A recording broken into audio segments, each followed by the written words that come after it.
So I'm going to take a minute here to just kind of give you guys a brief overview of what you're doing this week. Everything that you're going to be turning into me this week is going to be done through GoFormative. I am going to include this note sheet. It's not a different note sheet than it is different than what we've used in the past, but you do have information like this in your toolkit. These are really just different word phrases that go along with the math symbols. You can, right here is the addition sign. So all these words inside here mean to add. These all mean subtract, multiply, divide, equals. And then this down here is something that we actually haven't talked a lot about.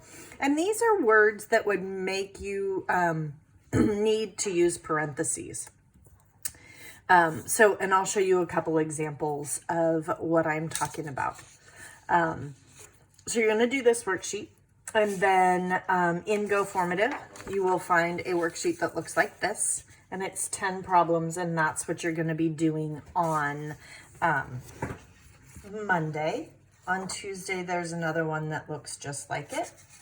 On Wednesday, we're going to be simplifying algebraic expressions, and I'll come back to that again in a minute. We're going to also do that on Thursday. And this week, we're not going to do integer practice. Instead, this week, I have a worksheet in GoFormative again about multiplying by powers of 10.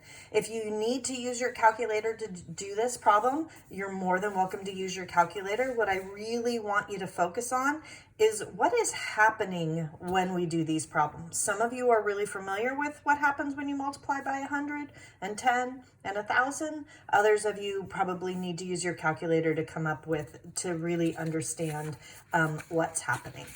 So let me give you an example of, actually what I'm going to do is I'm going to do the first problem from each worksheet just to kind of give you guys an idea of what's going on. So actually I'll do one problem. I won't do the first one. This is a problem number 8. So I'm looking at problem number 8. It says 4/5 of the sum of 7 and p. So if you were to look at my parenthesis words, it says the sum of. When we're using parentheses, when we talk about the sum of, that means what you're talking about, that sum is going to be in parentheses.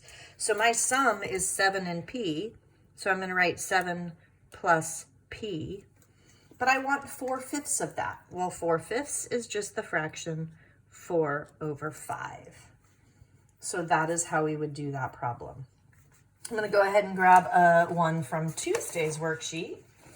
So you guys, as I'm doing these, you should minimally be able to go in to each of the GoFormatives and answer the questions that I'm giving an example of, okay? So this is for Tuesday. On Tuesday, I am going to look at question number 7.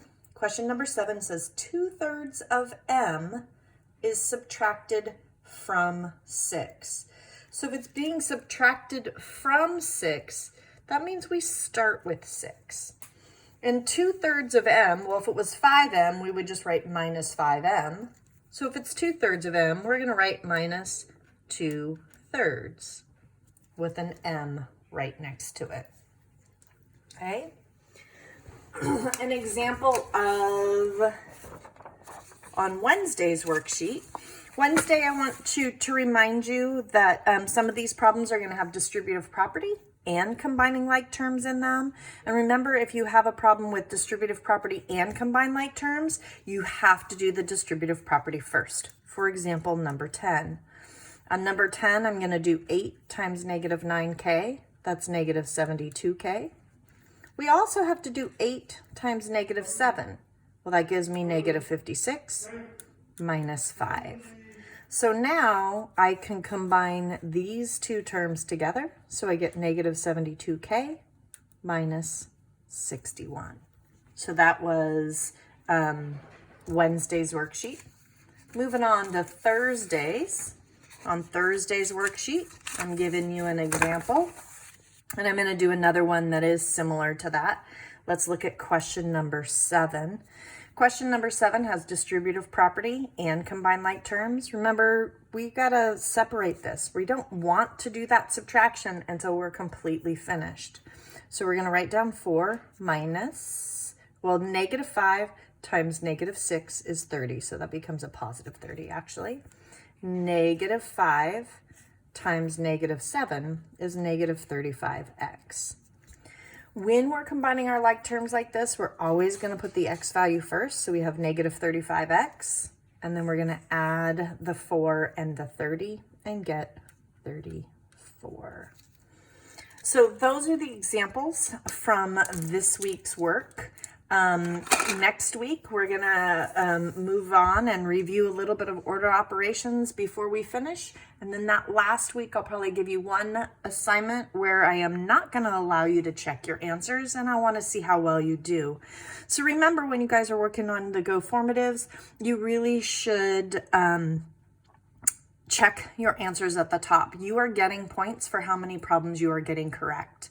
If you have any trouble when you're doing these and have one that you can't seem to get the answer for, it would be a great idea to just go ahead and send me a quick email if you can't get the right answer. One thing that I will let you know, when I put the answers in, I always put negative 35x, I put a space, then a plus, then a space, and then the 34. So that might be helpful. And I always put the value with the variable first. So sometimes you might have the right answers and you just have it in the wrong order. So I hope that helps for this week, and enjoy.